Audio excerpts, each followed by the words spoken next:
लखनऊ के अलीगंज में हुई आग की घटना सिर्फ एक हादसा नहीं है, ये उन तमाम सवालों का धधकता हुआ ढेर है जिन्हें हम हर त्रासदी के बाद कुछ दिनों तक देखते सुनते हैं और फिर भूल जाते हैं। इस हादसे में 15 लोगों की मौतें हुई हैं। इनमें ज्यादातर युवा थे जो अपने भविष्य को बेहतर बनाने के लिए कोचिंग सेंटर पहुंचे थे, लेकिन चंद मिनटों में ही वो इमारत उनके लिए मौत का जाल बन जाती है।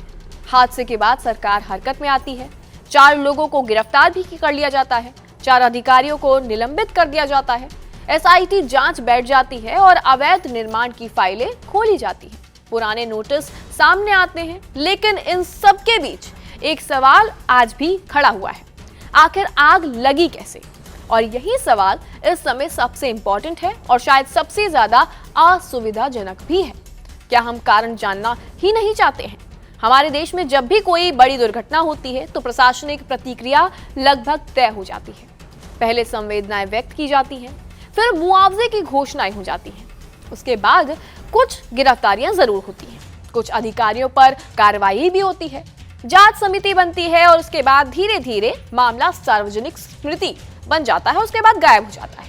लेकिन दुर्घटना विज्ञान का पहला सिद्धांत कहता है कि किसी भी त्रासदी को रोकने का रास्ता उसके मूल कारण को समझने से निकलता है। अगर हमें ये नहीं पता होगा कि आग किस वजह से लगी है तो हम अगली आग को कैसे रोक पाएंगे?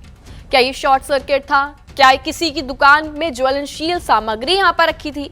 क्या एयर कंडीशन जो सिस्टम था वो उसमें खराबी थी? क्या किसी इलेक्ट्रिकल लोड ने आग को जन्म दिया था या फिर किसी मानवीय लापरवाही ने इस त्रासदी को जन्म दिया था? जब तक इन सवालों का जवाब नहीं मिल जाता तब तक ये जो गिरफ्तारियां हैं वो केवल प्रतीकात्मक कार्रवाई बनकर रह जाती हैं। अब शुरुआती जांच में जो सामने आया है कि बिल्डिंग के अंदर जो आपत्तिजनक निकास यहाँ पर नहीं था। पूरी इमारत के लिए केवल एक सीढ़ी थी जो प्रवेश और निकास दोनों का काम करती थी। ऐसी स्थिति में आग लगने पर लोगों के पास बाहर निकलने का कोई भी वैकल्पिक रास्ता बचता ही नहीं। यही वजह है कि कई बच्चे खिड़कियों से कूदने को मजबूर हो गए, कई धुएं में फंस गए तो कुछ ने खुद को कमरों और शौचालयों में बंद कर लिया। लेकिन घना धुआं उनके पास तक पहुंच गया और सवाल अब ये है कि क्या ये इमारत अचानक से मौत का जाल बन गई थी? तो इसका जवाब है नहीं। ऐसी इमारतें सालों में बनती हैं और नियमों की अनदेखी धीरे धीरे होती है। निरीक्षण कागजों पर होते हैं, अवैध निर्माण धीरे धीरे वैध दिखने लग जाते हैं और फिर एक दिन कोई चिंगारी पूरी व्यवस्था की पोल खोल कर रखती है।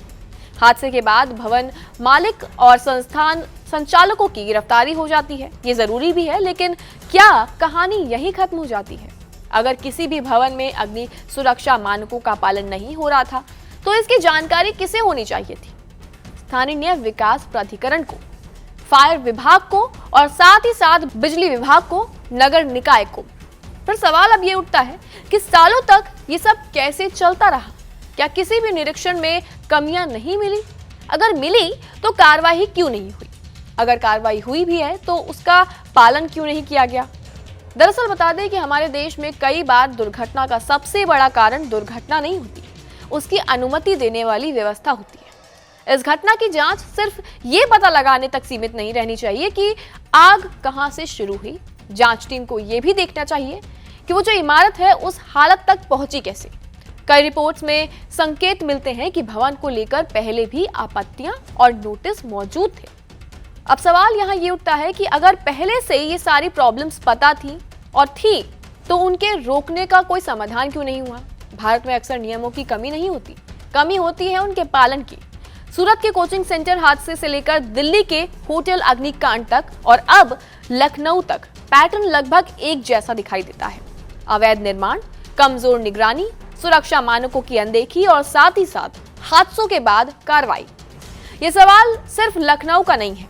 कुछ हफ्ते पहले ही दिल्ली में आग की एक बड़ी घटना ने कई लोगों की जानें ली थी। उसके बाद भी यही चर्चा हुई कि सुरक्षा मानकों का पालन क्यों नहीं हुआ। अब लखनऊ में वही सवाल दोबारा से खड़ा होता है। हर बार हादसे के बाद बुलडोजर निकलते हैं, हर बार नोटिस जारी होता है और हर बार अधिकारी निलंबित जरूर होते हैं, लेकिन अगर यही काम हादसे से पहले हो जाए तो शायद कई परिवार उजड़ने से बच सकते हैं। किसी भी प्रशासन की जो सफलता है वो इस बात से नहीं मापी जाती कि उसने हादसे के बाद कितनी तेजी से कार्रवाई की, बल्कि इस बात से मानी जाती है कि जो उसने हादसे के बाद होने से पहले कितनी प्रभावी रोकथाम की थी। इस हादसे का सबसे दुखद पहलू ये भी कहता है कि इसमें मारे गए ऐसे युवा थे जो अपने परिवार, करियर और बेहतर बनने की कोशिश कर रहे थे। कोई एनिमेशन सीख रहा था यहाँ पर, कोई कंप्यूटर प्रशिक्षण ले रहा था, कोई प्रतियोगी परीक्षाएं उसकी तैयारियां कर रहा था। उनके परिवारों ने उन्हें घर से इसलिए भेजा था कि वो अपने भविष्य बना सके। किसी ने ये नहीं सोचा था कि उन्हें एक ऐसी इमारत में बैठना पड़ेगा जहां पर आग लगने की स्थिति में बच निकलने का कोई रास्ता मौजूद ही नहीं है। और इसीलिए ये सिर्फ अग्निकांड नहीं है, ये भरोसे का संकट भी है। आज पूरे घटनाक्रम में सबसे बड़ी विडंबना यही है कि गिरफ्तारियां हो चुकी हैं, निलंबन भी हो चुके हैं, जांच शुरू हो चुकी है, लेकिन आग लगने की वास्तविक वजह अभी भी स्पष्ट है ही नहीं। जब तक इस प्रश्न का वैज्ञानिक और पारदर्शी उत्तर सामने नहीं आता, तब तक ये आशंका बनी रहेगी कि हम फिर वही गलती दोहराने जा रहे हैं, क्योंकि आग केवल एक इमारत में नहीं लगी थी। आग उस सोच में भी लगी है जिसमें नियमों को औपचारिकता समझ लिया जाता है, और आग उस व्यवस्था में भी लगी थी जिसमें निरीक्षण कागजों पर ज्यादा दिखाई देते हैं और साथ ही साथ जमीन पर कम। आग उस प्रशासनिक संस्कृति में भी लगी थी जिसमें कार्रवाई अक्सर हादसे के बाद शुरू होती है, और जब तक इन आगों को बुझाया जाएगा तब तक देश के किसी भी शहर में अगली त्रासदी सिर्फ समय का इंतजार कर रही होगी। लखनऊ की एक घटना के बाद देश को सिर्फ दोषियों की सूची नहीं चाहिए, देश को उस एक सवाल का जवाब भी चाहिए जिससे भविष्य की जानें बच सकती हैं। आखिर आग लगी कैसे? क्या लगता है आपको इस पूरी रिपोर्ट के बारे में? कमेंट सेक्शन में अपनी राय जरूर दें और तमाम ऐसी जानकारियों के लिए बने रहिए जी न्यूज़ के साथ।